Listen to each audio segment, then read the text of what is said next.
Every day, 110 million Americans make a purchase without touching a single dollar bill. Most of them have no idea what they're giving away in return. The most powerful financial system in history isn't controlled by any government. It isn't managed by a central bank. It's managed by private companies. And every time you tap your phone to pay for coffee, you're feeding it. Most people think going cashless is just convenient. Faster checkouts, no coins, no fumbling for your wallet. But that's not what's really happening. What's happening is something far older and far more deliberate. The disappearance of cash isn't a technological accident. It's a structural shift. And once you see what's actually being built, you cannot unsee it. Think about the last time you used cash. Not just tapped your card, not used Apple Pay, actually handed someone paper money. For most Americans, that answer is getting harder to remember. In 2010, cash accounted for roughly 40% of all consumer transactions in the United States. By 2023, that number had fallen below 18%. In some major cities, it's below 10. Entire restaurants now refuse to accept it. Parking garages, coffee shops, music venues. The sign reads, "Card only." And most people shrug, because it's easier that way. But here's the question no one is asking. Easier for whom?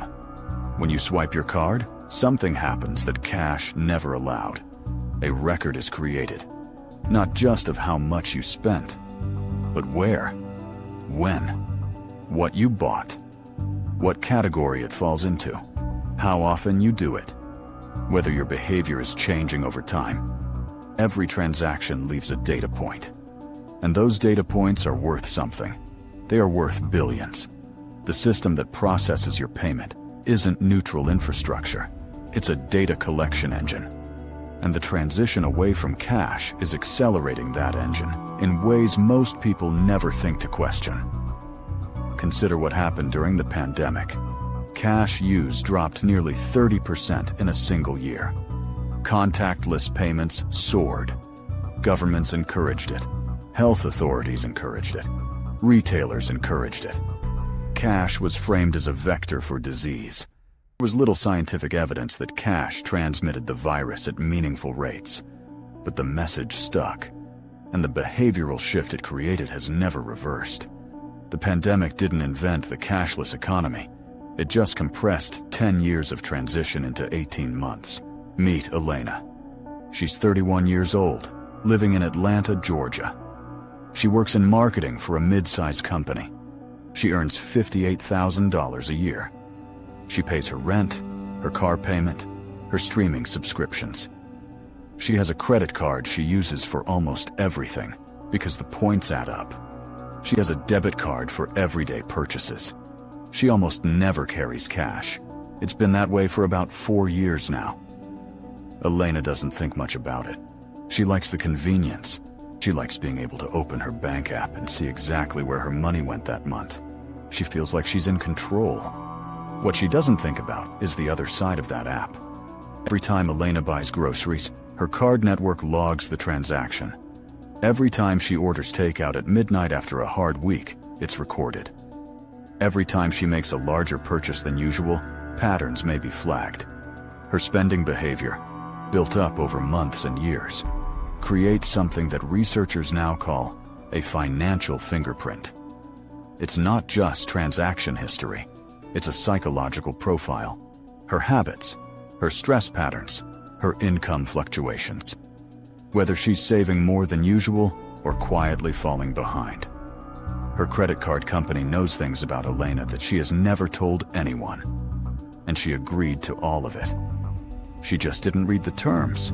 Most people don't. Because the product wasn't designed to be read. It was designed to be accepted. Here is the first hidden rule of the cashless economy. Every payment network is also a surveillance network. This isn't a conspiracy theory. It's a business model. Visa and MasterCard don't primarily make their money from the fees they charge merchants. They make their real strategic value from data. transaction data is one of the most valuable data sets in the world. It tells companies not just what you bought, but what kind of person you are. Whether you're likely to be struggling financially, whether you're about to make a major life change, whether you're in a moment of emotional vulnerability. Target famously developed a pregnancy prediction algorithm from purchase patterns alone. They could identify women who were likely pregnant before those women had told their own families. That was over a decade ago. Imagine what the models look like today. Banks are using purchase behavior to model creditworthiness in ways that go far beyond your credit score. Insurance companies are exploring using financial transaction patterns to assess health risk. Landlords in some markets are using spending data to pre-screen prospective tenants. And none of this requires your explicit consent, because consent was already buried in the fine print. Now add fintech companies into this picture. Venmo knows every time you split rent, a dinner bill, or send money to a friend. Cash App knows your income patterns, your spending spikes, your financial emergencies. Klarna and Affirm, the buy now, pay later services, know when you can't quite afford something, and they're building profiles around that moment of financial stress. These aren't banking companies governed by the same regulations as traditional banks. They operate in a grayer zone, and the data they collect is treated as their intellectual property. Here's the thing about cash. Cash carries none of this. Cash doesn't know who spent it or where. Cash is anonymous. Cash is private. And that is precisely why it is being phased out. Not because it's old technology, because it's ungovernable, but surveillance is only part of the story. Here is the second hidden rule of the cashless economy. When money becomes digital, it becomes controllable. Cash is a physical object. You can hold it, store it at home, move it without permission, give it to someone without anyone knowing. It exists outside of the system. Digital money does not exist outside of the system. Digital money only exists because a bank or a payment platform allows it to exist. And what can be allowed can be denied. In 2022, the Canadian government froze the bank accounts of protesters without a court order. It invoked emergency powers and directed financial institutions to cut off access. Accounts were frozen within hours. This was possible entirely because all the money was digital. There was nothing physical to seize. The access was simply switched off. In the United States, financial deplatforming has been used on individuals and organizations across the political spectrum. PayPal suspended accounts of journalists and independent media organizations. Banks quietly dropped clients in legal but politically sensitive industries. Firearms dealers, cannabis businesses, bail bond companies, citing internal risk policies rather than any law. Operation Choke Point, a government initiative, pressured banks to cut off entire legal industries from payment services. This isn't hypothetical power. It is a power that has already been used. And as cash disappears, it becomes the only kind of financial power that matters in a dispute. When all money is digital, access to that money is a privilege that can be revoked. Elena never thought about this. She was thinking about her reward points. Now let's zoom out. Because what's happening isn't just about surveillance or control in isolation. It's about who built this system, who benefits from it, and how completely embedded it now is. In 2023, Visa and MasterCard together processed over $20 trillion in global transactions. That is not a service business. That is infrastructure. These two companies sit between almost every buyer and seller in the modern economy. They take a small cut of every single transaction. For large retailers, those fees are negotiated down. For small businesses, they can reach 2 to 3% per sale. That might sound minor, but for a restaurant operating on a 5% profit margin, Losing 3% per transaction is the difference between staying open and closing the doors. The card networks extracted over $100 billion in processing fees from American businesses in 2023 alone. Much of that cost gets quietly passed on to consumers through higher prices. Cash-based businesses typically price lower. But as cash disappears, consumers lose that option entirely. Now consider the government's position. Tax authorities love digital payments. Every digital transaction is potentially visible to regulators. The IRS estimated that the tax gap, the difference between taxes owed and taxes actually paid, exceeds $600 billion per year. A significant share of that gap comes from unreported cash transactions. Digital payments don't eliminate tax evasion, but they make it dramatically harder. From a government revenue perspective, cashless is ideal. And then there's the future that's already being built. The Federal Reserve has been studying a central bank digital currency, a CBDC, for years. A CBDC would be a digital dollar issued directly by the government. Not a cryptocurrency, not a stablecoin. A government-managed digital currency with the ability to embed programmable rules. Expiration dates, spending category restrictions, conditional access based on compliance with government programs. Money that is designed to expire if not spent by a certain date, effectively eliminating saving as a rational strategy. Money that cannot be used to purchase certain categories of goods. Money that stops working if a person falls out of regulatory compliance. This is not science fiction. China has already deployed a version of this architecture with its digital yuan, called the ECNY.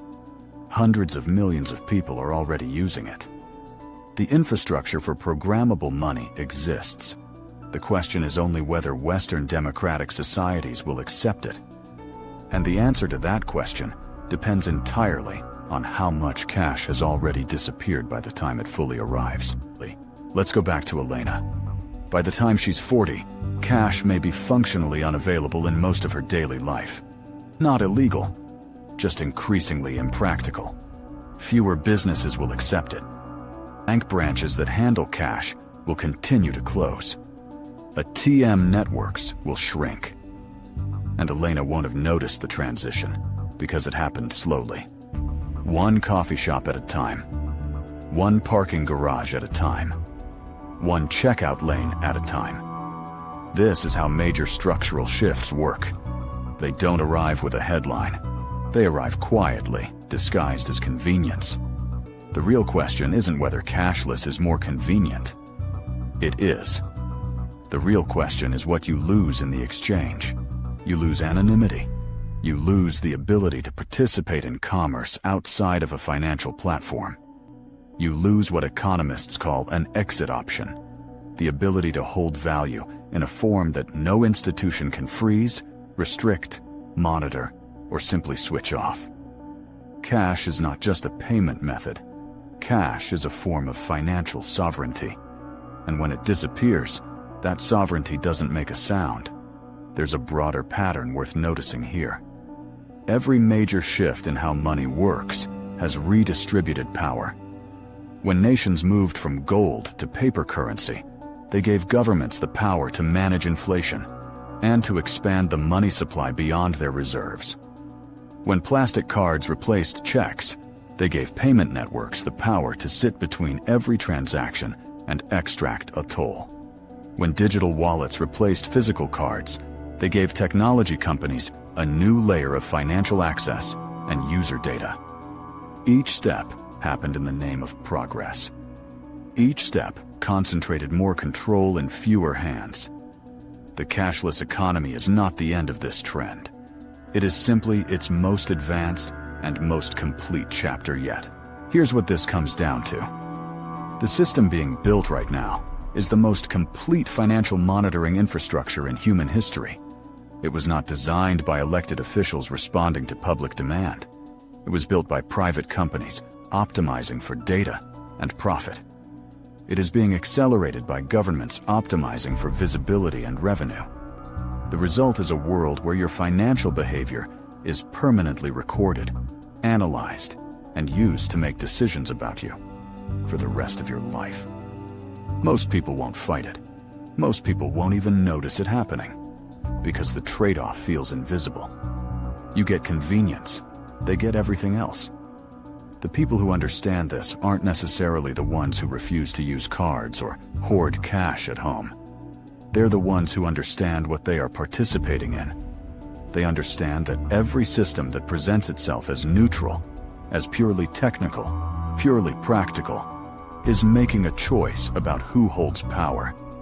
And in the cashless economy, that choice has already been made. The infrastructure is built. The data is flowing. The only question left is whether enough people are paying attention before the last exit closes.